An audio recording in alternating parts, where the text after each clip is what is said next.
Baiklah, Assalamualaikum warahmatullahi wabarakatuh. Selamat malam semuanya. Di sini kami akan mencoba menjelaskan tentang sebuah uji dalam material teknik, yaitu uji kekerasan. Kita akan mempelajari lebih dalam apa sih itu uji kekerasan dan apa saja metode dan apa saja alat dan bahan yang digunakan, serta apa saja prosedurnya dan apa saja skala-skala yang digunakan. Mungkin untuk sebelum kita memulai presentasinya, kami akan memulai perkenalan diri kami. Yang pertama, perkenalkan saya sendiri.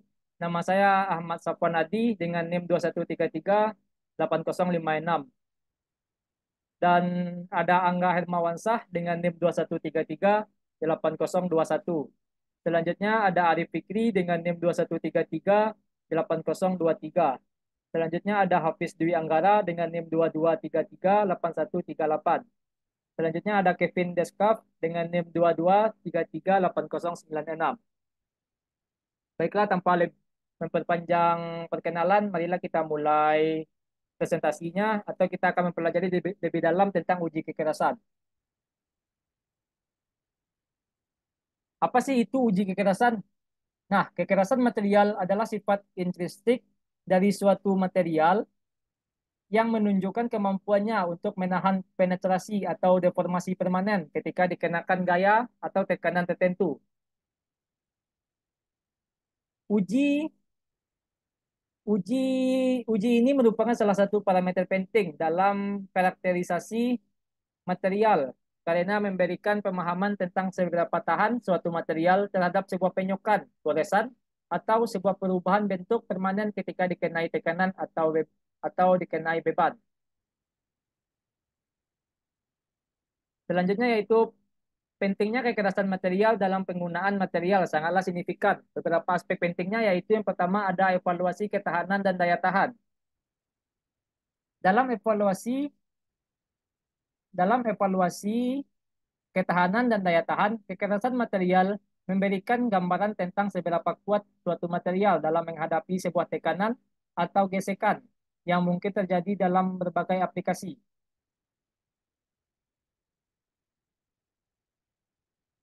Yang kedua ada seleksi material yang tepat.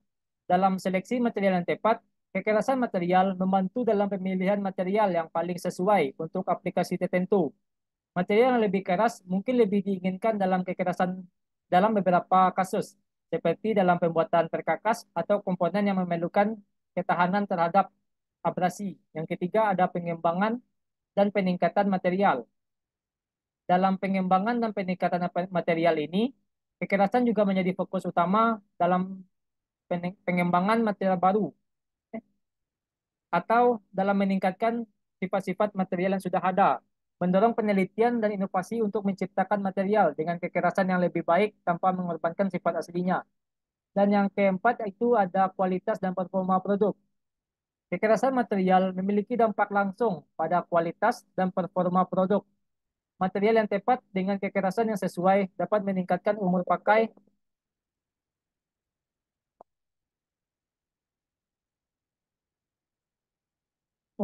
dan kinerja produk.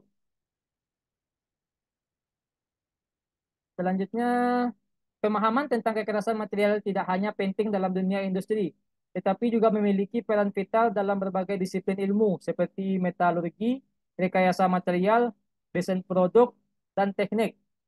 Kemampuan untuk mengukur, memahami, dan memanfaatkan kekerasan material merupakan elemen kunci dalam pengembangan material yang lebih baik dan lebih efisien. Selanjutnya itu alasan penting, skala, dan beberapa faktor yang mempengaruhi kekerasan material. Yang pertama dalam konteks material science, kekerasan material menjadi fokus penting karena seperti yang saya jelaskan pertama tadi, yaitu korelasi dengan sifat material lainnya. Kekerasan seringkali berkaitan dengan sifat-sifat lainnya seperti kekuatan, elastisitas, dan ketangguhan material. Memahami kekerasan membantu dalam memprediksi respon material terhadap berbagai jenis beban atau tekanan. Selanjutnya, ada peran dalam seleksi material. Seperti yang saya jelaskan di pertama tadi, saat memilih material untuk suatu aplikasi, pengetahuan tentang kekerasan material menjadi kunci material yang lebih keras dapat lebih diutamakan dalam situasi tertentu, seperti pembuatan perkakas atau bagian yang membutuhkan ketahanan terhadap gesekan atau aus. Yang ketiga yaitu pengembangan material baru.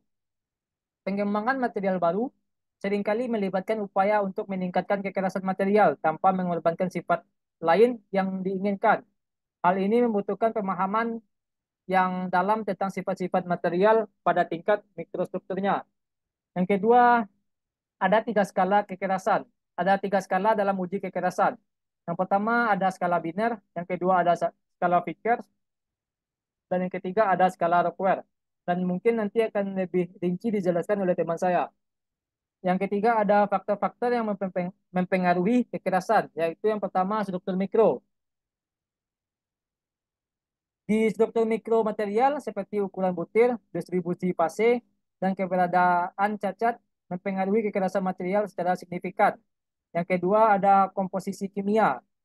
Komposisi kimia material seperti padatan terlarut, karbon, atau elemen paduan lainnya dapat mempengaruhi kekerasan dan sifat-sifat lainnya. Yang ketiga ada pengolahan termal dan mekanis. Pengolahan termal atau mekanis seperti pemanasan, pendinginan, atau deformasi dapat mengubah struktur dan mengakibatkan perubahan kekerasan material. Pemahaman tentang skala kekerasan dan faktor-faktor yang mempengaruhi kekerasan ini adalah sebuah kunci dalam pemilihan, pengembangan, dan penggunaan material dalam berbagai aplikasi industri dan teknologi. Baiklah, kita akan lanjut ke materi selanjutnya, yaitu tentang metode Brenner, Picker, dan Rockwell yang akan dijelaskan oleh teman saya, Hafiz Dwi Anggara. Pada Hafiz, kita silakan. C. Metode Brinell, Vickers, dan Rockwell. 1. Metode Brinell. Metode Brinell adalah salah satu metode pengukuran kekerasan material yang menggunakan bola baja atau karbidat tungsten sebagai indenter.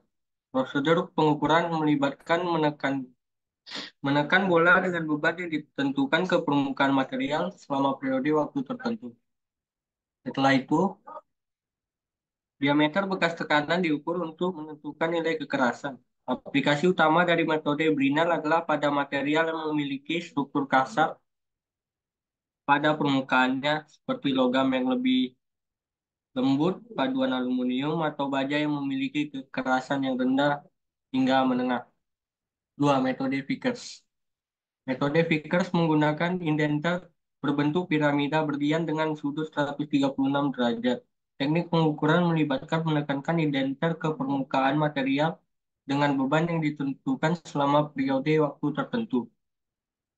Setelah beban diangkat, ukuran diagonal dari bekas tekanan diukur dan nilai kekerasan dihitung berdasarkan perbandingan antara beban dan luas permukaan bekas tekanan.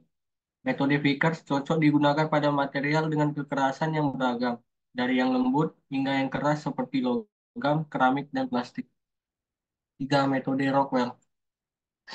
Metode Rockwell menggunakan indenter yang berbentuk bola atau kerucut dari baja keras dengan beban awal yang besar, diikuti dengan beban kecil yang diterapkan pada permukaan material. Pengukuran kekerasan dihitung berdasarkan kedalaman penetrasi yang diukur setelah beban diterapkan dan kemudian diangkat. Skala kekerasan Rockwell menggunakan beberapa skala yang ditandai dengan huruf, misalnya HRC untuk skala kekerasan Rockwell C. Metode Rockwell banyak digunakan dalam industri karena kecepatan, keakuratan, dan kemampuan adaptasinya pada berbagai jenis material. Setiap metode uji kekerasan memiliki keunggulan dan aplikasi khususnya. Pemilihan metode tergantung pada jenis material yang diuji, kebutuhan presisi, dan kondisi permukaan dari material yang diuji.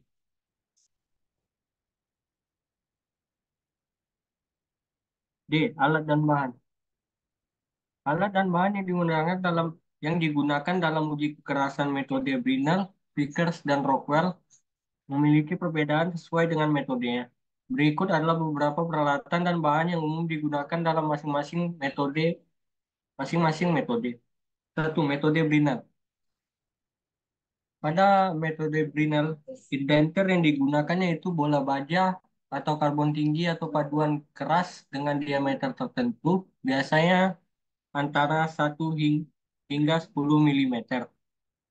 Beban uji pada metode Brinell yaitu beban yang diterapkan pada bola selama waktu tertentu, biasanya 500 kg hingga 3000 kg. Pengukur kedalaman pada metode Brinell mikrometer, yaitu mikrometer atau pengukur khusus untuk mengukur kedalaman bekas tekanan pada permukaan material. Material uji pada metode Brinell yaitu material yang diuji harus cukup tebal untuk menyerap bekas tekanan dan memiliki struktur yang kasar pada permukaannya. Dua, metode Vickers. Indenter yang digunakan dalam metode Vickers yaitu berlian berbentuk piramida dengan sudut 136 derajat pada ujungnya. Beban uji yang digunakan metode Vickers yaitu beban yang diterapkan pada indenter seringkali berkisar antara 1 hingga 120 kg.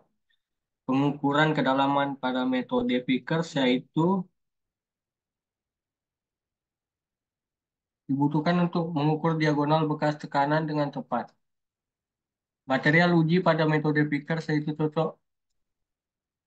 cocok untuk berbagai jenis material, baik yang keras maupun yang lunak, termasuk logam, keramik, dan plastik. Tiga, metode Rockwell.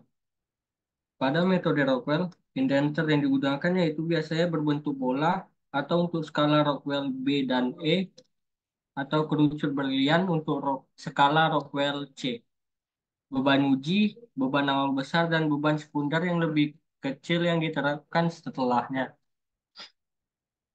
Mengukur skala kedalaman digunakan untuk mengukur kedalaman penetrasi. Material uji digunakan untuk berbagai jenis material, termasuk logam, plastik, dan bahan lainnya. Baiklah, selanjutnya akan dijelaskan oleh Angga Hermawansyah. Kepada Angga dipersilakan.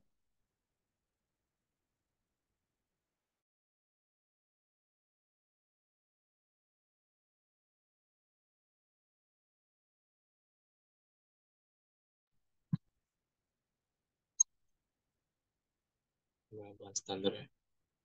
Nah, selanjutnya untuk bahan standar kekerasan biasanya berbagai jenis bahan standar yang telah dikalibrasi dan diuji untuk kekerasan yang diketahui, digunakan untuk mengkalibrasi alat dan membandingkan kekerasan material uji. Penting untuk memastikan bahwa alat yang digunakan dalam uji kekerasan telah dikalibrasikan secara benar untuk memastikan keakuratannya. Selain itu, persiapan permukaan dan prosedur uji yang tepat juga penting untuk mendapatkan hasil yang akurat dan bisa diandalkan. Lanjut ke prosedur uji. Prosedur uji kekerasan untuk metode Brinell, Vickers, dan Rockwell memiliki langkah-langkah yang berbeda karena perbedaan dalam indenter, beban uji, dan teknik pengukuran. Untuk metode Brinell, prosedur pertama yaitu persiapan material. Permukaan material yang akan diuji harus bersih dari kotoran dan polutan, dan juga harus dipoles sehingga permukaannya rata dan halus. Sehingga hasil pengukuran lebih akurat. Lalu yang kedua yaitu penempatan material di bawah indenter yang akan menekannya. Lalu prosedur ketiga yaitu penerapan beban. Beban uji yang telah ditentukan diterapkan pada indenter yang menekan bola pada material selama periode waktu tertentu. Lalu tahap yang keempat, pengukuran diameter. Setelah bahan diangkat, diameter bekas tekanan diukur menggunakan mikrometer atau alat pengukur lainnya. Lalu tahap kelima, perhitungan nilai kekerasan. Nilai kekerasan Brinell dihitung dengan membagi beban uji dengan luas permukaan bekas tekanan. Lalu metode Vickers, prosedurnya yang pertama adalah persiapan material. Serupa dengan untuk persiapan material pada pengujian Brinell, metode Brinell. Persiapan permukaan material untuk memastikan kebersihan dan datar. Dan harus dipoles dulu. Lalu yang kedua, penempatan material. Material ditempatkan di bawah indenter Vickers. Lalu selanjutnya, penerapan beban pada benda uji yang ditentukan diterapkan pada indenter selama periode waktu yang ditentukan.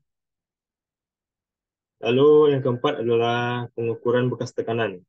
Setelah beban diangkat, diagonal bekas tekanan diukur dengan menggunakan mikroskop. Lalu tahap kelima yaitu perhitungan nilai kekerasan. Nilai kekerasan Victor dihitung berdasarkan perbandingan antara beban dan luas permukaan bekas tekanan. Lalu metode yang ketiga, Rockwell. Sama seperti yang sebelumnya, persiapan permukaan material untuk memastikan kebersihan dan datar. Lalu yang kedua, penempatan material. Material ditempatkan di bawah indenter Rockwell yang sesuai. Lalu yang ketiga, penerapan beban. Beban awal besar yang diterapkan pada material diikuti dengan beban sekunder yang lebih kecil. Lalu yang keempat, pengukuran kedalaman penetrasi. Pengukuran kedalaman penetrasi dilakukan setelah beban diangkat. Setelah beban kedua diangkat. Lalu yang kelima, perhitungan nilai kekerasan. Nilai kekerasan Rockwell dihitung berdasarkan skala kedalaman penetrasi. Ada skala tertentu, misalnya HRC atau HRB. Penting untuk mengikuti prosedur dengan cermat dan menggunakan peralatan yang telah dikalibrasi dengan benar untuk memastikan hasil pengukuran lebih akurat. Baiklah, mungkin selanjutnya akan dijelaskan oleh teman saya, Kevin. Pada Kevin dipersilakan. Baik, saya akan melanjutkan presentasinya, yaitu aplikasi dalam industri dan penelitian. Berikut adalah ringkasan singkat dari peran uji kekerasan dalam seleksi material. Penggunaan hasil uji kekerasan dalam desain produk dan relevansi uji kekerasan dalam penelitian material. 1. Peran uji kekerasan dalam seleksi material. Pemilihan material, yaitu 1.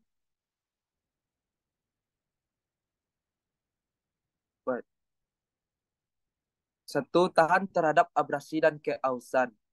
Uji kekerasan memberikan indikasi sejauh mana suatu material tahan terhadap abrasi dan kehausan. Material yang memiliki kekerasan tinggi cenderung lebih tahan lama dan kondisi gesekan dan kehausan. 2. Ketangguhan dan ketahanan terhadap patah. Uji kekerasan membantu dalam mengevaluasi ketangguhan material dan kemampuannya untuk menahan retak atau patah. Material yang dapat mempertahankan kekerasan dan ketangguhan yang seimbang seringkali diinginkan. 3. Kekakuan struktural. Menentukan kekakuan material yang penting dalam aplikasi struktural. Pemilihan material yang memiliki kekakuan yang sesuai dapat memastikan integritas dan kinerja struktur. 4. Penggunaan di lingkungan khusus. Uji kekerasan membantu dalam pemilihan material untuk lingkungan khusus seperti suhu tinggi, lingkungan korosif, atau aplikasi di mana resistensi terhadap tekanan eksternal yang sangat penting. 5. Proses manufaktur. Uji kekerasan juga mempertimbangkan kemudahan proses manufaktur dan kecocokan material dengan metode produksi tertentu. Selanjutnya evaluasi kinerja material. 1. Uji kekerasan. Evaluasi kinerja material melibatkan serangkaian uji dan analisis untuk memahami sejauh mana material tersebut memenuhi persyaratan dan tuntutan aplikasi atau lingkungan tertentu. Berikut adalah beberapa aspek yang terlibat dalam evaluasi kinerja material. 1. Uji kekerasan. Metode seperti Rockwell, Vickers, atau Brinell digunakan untuk mengevaluasi kekerasan material yang berkaitan dengan ketahanan terhadap abrasi, keausan, dan penetrasi. 2. Uji ketangguhan. Uji impak, uji lentur, dan uji retak dapat memberikan informasi tentang ketangguhan material termasuk kemampuannya menahan beban impuls atau mengatasi retakan. 3. Ketahanan terhadap korosi. Uji korosi membantu menilai sejauh mana material tahan terhadap degradasi yang disebabkan oleh reaksi kimia dengan lingkungan sekitar. 4. Stabilitas dimensi. Pemantauan perubahan dimensi atau deformasi material selama penggunaan atau dalam suhu ekstrim untuk memahami stabilitas dimensinya. Selanjutnya, prediksi kegagalan dan umur pakai. Prediksi kegagalan dan umur pakai material adalah aspek kritis dalam rekayasa yang bertujuan untuk memahami sejauh mana material dapat berfungsi sebelum mengalami kegagalan atau penyusutan kinerja. Beberapa metode dan faktor yang dapat digunakan untuk prediksi kegagalan dan umur pakai melibatkan: 1. Uji kekerasan dan kekuatan. Analisis hasil uji kekerasan dan kekuatan material dapat memberikan indikasi tentang seberapa baik material dapat menahan beban dan tekanan sebelum mengalami kegagalan. 2. Analisis regangan dan tegangan. Pemahaman regangan dan tegangan maksimum yang dapat ditahan oleh material adalah penting dalam memprediksi bagaimana material akan merespon beban dan tekanan selama pemakaian. 3. Pemodelan matematika.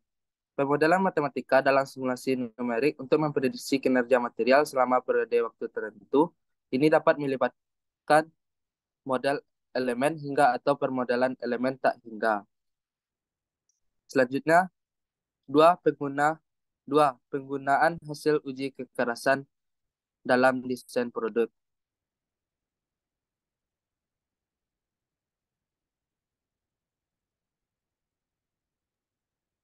David. Udah, Bang. Baiklah, selanjutnya akan dijelaskan oleh teman saya Adi Fikri. Kepada Adi Fikri, silakan.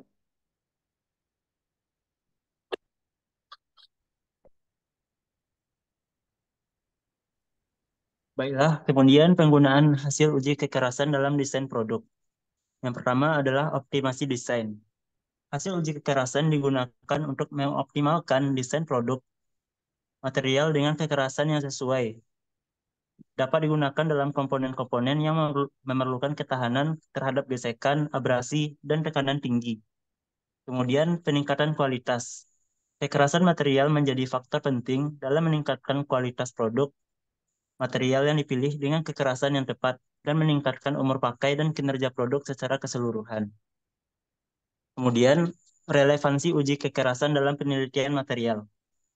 Yang pertama adalah pengembangan material baru. Dalam penelitian material, uji kekerasan digunakan untuk mengembangkan material baru yang memiliki kekuatan, ketahanan, dan kekerasan yang diperlukan untuk aplikasi spesifik. Kemudian, analisis struktur mikro. Uji kekerasan membantu dalam menganalisis struktur mikro material. Bagaimana itu mempengaruhi sifat-sifatnya, termasuk kekerasan. Ini memungkinkan peneliti untuk memahami dan memodifikasi sifat-sifat material pada tingkat mikroskopis. Kemudian inovasi material. Hasil uji kekerasan seringkali menjadi dasar bagi inovasi material, memungkinkan peneliti untuk menciptakan material yang lebih unggul dalam hal kekerasan, ketahanan, dan aplikasi tertentu. Kemudian studi kasus dan contoh nyata. Penerapan uji kekerasan pada berbagai material, kasus-kasus industri yang menggunakan uji kekerasan dan pengalaman praktis dalam melaksanakan uji kekerasan. Yang pertama adalah penerapan uji kekerasan pada berbagai material. Yang pertama adalah logam. Uji kekerasan sangat umum pada logam seperti baja, aluminium, lembaga, dan besi. Ini membantu dalam meneliti kekuatan, keawetan, dan performa material dalam lingkungan yang berbeda. Kemudian plastik. Meskipun tidak seumum pada logam, uji kekerasan juga diterapkan pada plastik untuk mengevaluasi sifat mekanisnya. Ini membantu dalam pemilihan material plastik yang tepat untuk aplikasi tertentu. Kemudian keramik. Uji kekerasan pada keramik membantu dalam menentukan ketahanan mereka terhadap gesekan, abrasi, dan tekanan. Yang penting dalam aplikasi seperti produk piringan, rem, atau perangkat tahan aus. Kemudian kasus-kasus industri yang menggunakan uji kekerasan. Yang pertama adalah industri manufaktur. Industri manufaktur menggunakan uji kekerasan untuk memeriksa material yang digunakan dalam pembuatan perkakas, gigi mesin, dan komponen-komponen yang memerlukan ketahanan terhadap aus dan gesekan. Kemudian otomotif. Dalam industri otomotif, uji kekerasan membantu dalam mengevaluasi material yang digunakan untuk mesin, transmisi, atau bagian yang lain yang harus tahan terhadap tekanan dan abrasi. Kemudian aeronautika dan dirgantara. Di sektor ini, uji kekerasan digunakan untuk menilai material yang digunakan dalam pembuatan pesawat, roket, atau komponen-komponen lain yang harus tahan terhadap lingkungan yang keras. Kemudian pengalaman praktis dalam uji kekerasan, yaitu ada persiapan material, yaitu menyiapkan permukaan material dengan cermat agar datar dan bebas dari kotoran dan cacat. Kemudian penggunaan alat. Menggunakan alat uji kekerasan dengan benar, memastikan kalibrasi yang tepat, dan menentukan parameter uji dengan cermat. Kemudian interpretasi hasil. Menganalisis hasil uji kekerasan dengan hati-hati dan mempertimbangkan faktor-faktor lain seperti struktur mikro dan pengolahan material. Kemudian kesimpulan dan rekapitulasi. Ringkasan untuk pentingnya uji kekerasan dalam pengembangan material, relevansi serta prospek masa depan uji kekerasan, dan pesan akhir yang mengajak untuk lebih mengeksplorasi. Yang pertama adalah penilaian kualitas material, yaitu menentukan kekuatan, ketahanan aus, dan performa material dalam kondisi penggunaan yang berbeda. Kemudian seleksi material yang tepat, membantu pemilihan material yang sesuai dengan aplikasi tertentu, memastikan performa optimal dalam berbagai kondisi. Kemudian inovasi material. Materi menjadi dasar bagi pengembang material baru yang lebih unggul dalam kekerasan, kekuatan, ketahanan, dan mendorong inovasi dalam berbagai industri. Kemudian relevansi dan prospek masa depan uji kekerasan. Yang pertama adalah teknologi yang terus berkembang. Penggunaan teknologi canggih seperti nanoteknologi dan bahan-bahan yang inovatif membuka pintu bagi pengembangan metode uji kekerasan yang lebih sensitif dan akurat. Kemudian, penerapan dalam industri lanjutan. Di masa depan, uji kekerasan akan lebih terintegrasi dalam proses manufaktur pintar, memungkinkan evaluasi material secara real time. Kemudian, keterkaitan dengan analisis material lainnya.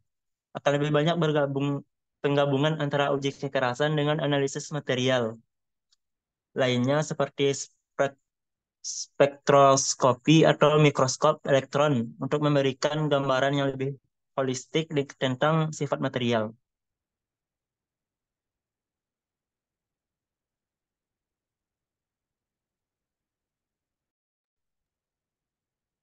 Baiklah, mungkin dari presentasi hanya sekian yang dapat kami sampaikan. Dan ini adalah contoh video dari uji kekerasan metode metode Biner, Piquet, dan Rockwell.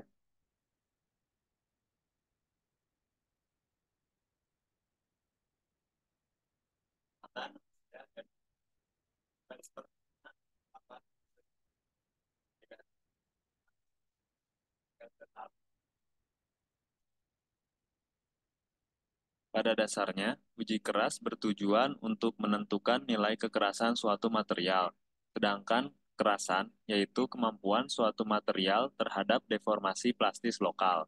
Semakin tinggi nilai kekerasan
Di sini di bawahnya ada indentor, tempat pemasangan indentor.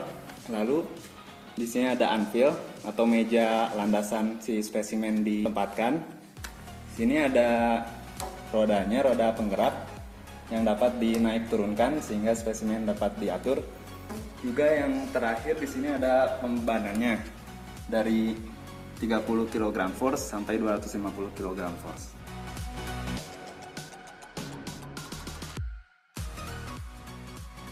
Amplas spesimen uji yaitu baja ST37, aluminium, dan kuningan menggunakan rotary grinder sampai permukaan spesimen rata.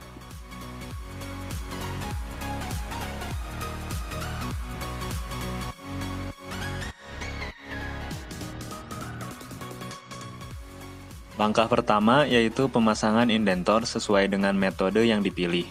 Masukkan indentor ke tempat pemasangannya, lalu kencangkan dengan kunci L. Setelah dirasa kencang, mundurkan tempat indentor tepat ke tengah dua perata.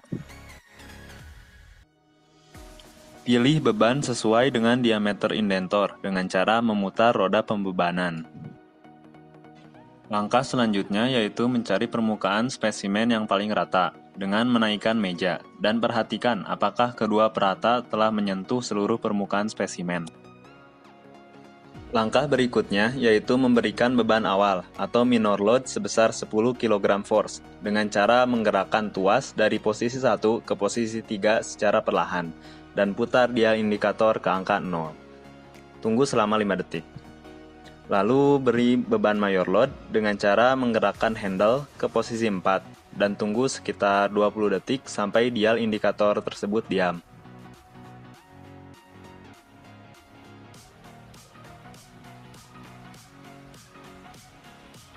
Setelah 20 detik, kembalikan handle ke posisi 1 dan lihat dial indikator. Itulah harga kekerasan Rockwell spesimen yang diuji.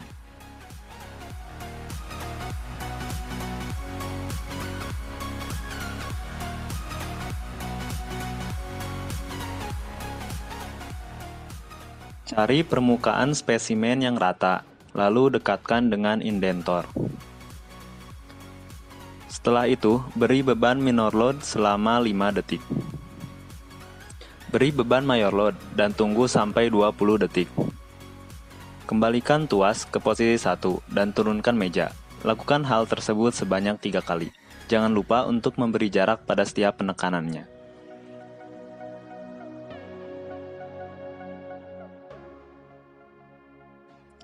Langkahnya sama dengan metode Brinell tadi.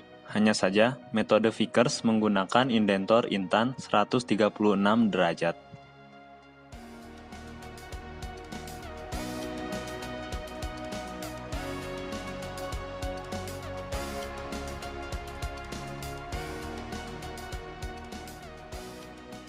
Letakkan spesimen di bawah lensa profile proyektor, lalu putar aksis X dan Y sampai menemukan bekas indentasi. Setelah itu, posisikan bekas indentasi tepat di perpotongan sumbu X dan Y. Setelah itu, reset layar digital ke 0, lalu putar aksis Y sesuai dengan diameter indentasi, dan lihat hasilnya pada layar digital. Lalu catat. Satuannya yaitu milimeter. Lakukan hal yang sama pada aksis X. Untuk lebih detailnya, bisa dilihat pada video layar proyektor berikut ini. Ini adalah layar pada profil proyektor. Bisa dilihat bekas indentasi antara aluminium dan kuningan. Cara mengukurnya hanya dengan menggerakkan aksis X dan Y sesuai dengan diameter indentasi. Seperti arahan yang tadi telah dijelaskan.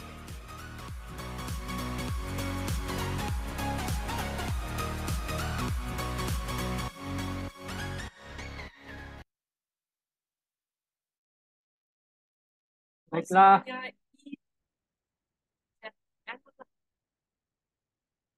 mungkin hanya sekian yang dapat kami sampaikan. Jika ada penjelasan kami yang kurang atau kata-kata kami yang salah atau tidak berkenan, kami mohon maaf. Kami sudahi dengan Assalamualaikum warahmatullahi wabarakatuh.